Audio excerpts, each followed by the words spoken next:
Le président du Rassemblement national, Jordan Bardella, De s'exprime. métropole, d'outre-mer et de l'étranger.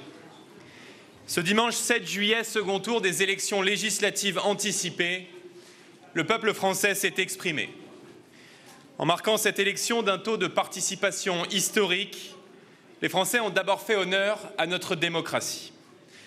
Je tiens à remercier les électeurs du Rassemblement national et de ses alliés pour le sursaut patriote sans précédent qu'ils ont exprimé. Je veux saluer leur mobilisation, leur constance, mais également leur sérénité face aux caricatures, aux campagnes de désinformation et souvent au mépris de nos adversaires.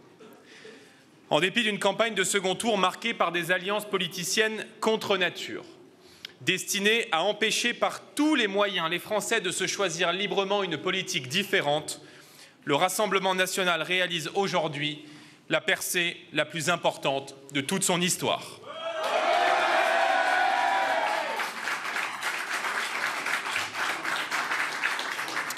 Malheureusement, l'alliance du déshonneur et les arrangements électoraux dangereux passés par Emmanuel Macron et Gabriel Attal avec les formations d'extrême gauche privent ce soir les Français d'une politique de redressement qu'ils ont pourtant plébiscité largement en nous plaçant en tête des élections européennes, puis dimanche dernier, lors du premier tour avec près de 34% des suffrages exprimés.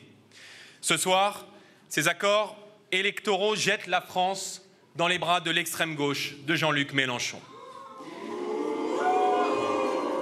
La dynamique qui porte le Rassemblement national, qui l'a mis très largement en tête au premier tour, qui lui permet de doubler son nombre de députés et qui le porte à plus de 45% dans d'innombrables circonscriptions de France, sont les éléments constitutifs de la victoire de demain. Compte tenu de la politique qui sera appliquée dans les prochains mois et qui ne répondra à aucune des préoccupations des Français, le Rassemblement national incarne plus que jamais la seule alternance face au parti unique qui s'étend ce soir de Philippe Poutou à Édouard Philippe. Je le dis ce soir avec gravité. Priver des millions de Français de la possibilité de voir leurs idées portées au pouvoir ne sera jamais un destin viable pour la France. Ce soir, en assumant délibérément de paralyser nos institutions, Emmanuel Macron n'a pas simplement poussé le pays vers l'incertitude et l'instabilité, il prive en conséquence et pour de longs mois les Français de toute réponse à leurs difficultés quotidiennes. En pleine crise du pouvoir d'achat, alors que l'insécurité et le désordre frappent durement le pays, la France se voit privée d'une majorité, d'un gouvernement pour agir et donc d'un cap clair pour redresser la France. Chacun aura compris aujourd'hui que les arrangements électoraux, orchestrés depuis l'Élysée entre un président de la République isolé et une extrême gauche incendiaire, ne mèneront le pays nulle part. Constitué en parti unique, la question que tous nos compatriotes se posent désormais est la suivante: que vont-ils faire? Je sais la frustration de millions de Français ce soir. Je sais l'urgence de leur quotidien, mais je sais aussi leurs attentes. Je veux leur dire que depuis plusieurs mois dans le pays, un vent d'espoir s'est levé et qu'il ne cessera plus jamais de souffler. Ce soir, tout commence.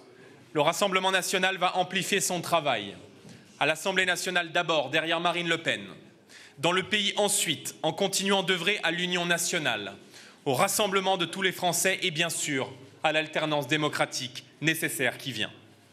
Au Parlement européen enfin, où nos eurodéputés joueront dès demain pleinement leur rôle au sein d'un grand groupe qui pèsera dans les rapports de force en Europe pour refuser la submersion migratoire, l'écologie punitive et la confiscation de notre souveraineté.